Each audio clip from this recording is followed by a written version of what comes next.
Exciting times down at the Hagen History Center here in Erie. They're hosting their first ever Pay What You Wish program, and the name, Tracy, kind of says it all. It absolutely does. We're here with Cal Pifer, the Executive Director at the Hagen History Center. Have you seen a lot of visitors?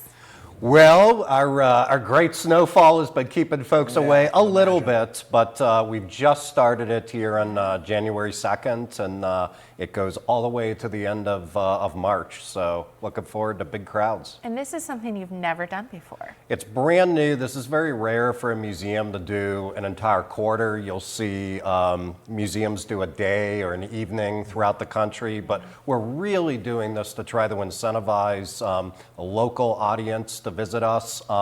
We know the majority of people are tourists that are coming. Close to 90% of our visitation. Wow. So this is really this is hyper local. Okay. So sorry to our listeners that are in Chautauqua and Ashtabula counties. This is just for Erie County residents. Okay. So for folks who may be, somewhat familiar with the Hagen History Center, but not completely, why should they get down there, Cal?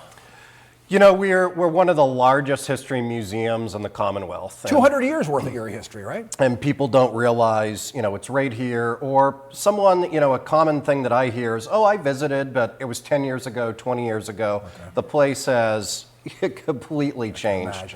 Lots of exhibits, lots to see. I mean, just a great way to spend a morning or an afternoon. How often do you switch up the exhibits?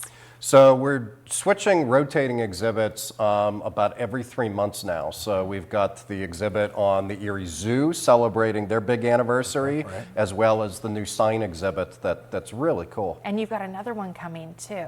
We do. I remember that. I forget what it was called, but it was... Well, it's firearms that are made right here in Erie County. Yeah. So that's it's going to be a very unique display.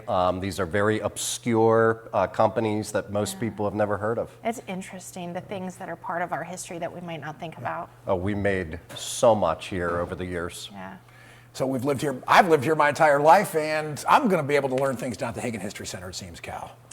Everybody will learn something. I mean, I do. I'll walk around and see a new sign, or there's something new architecturally in the mansion. It's the mansion itself, just from the architecture, you could have visited 10 times, and the 11th you're going to learn something new. It's so we're excited about this. It's a pilot program. Okay. If it works, it works. If it doesn't, we're not going to do it in the future. We've got metrics that we're tracking it, but really hope that folks come out and check us out for the next 3 months. Yeah, pay what you can and get a little Erie history. A lot of Erie history, it seems, along the way. And if you missed any of the details that were up on your screen, they're at erienewsnow.com. You can check them out anytime. All right, Cal Pifer from the Hagen History Center. Thank you so much Thank for you. stopping by this morning. Hey, still ahead on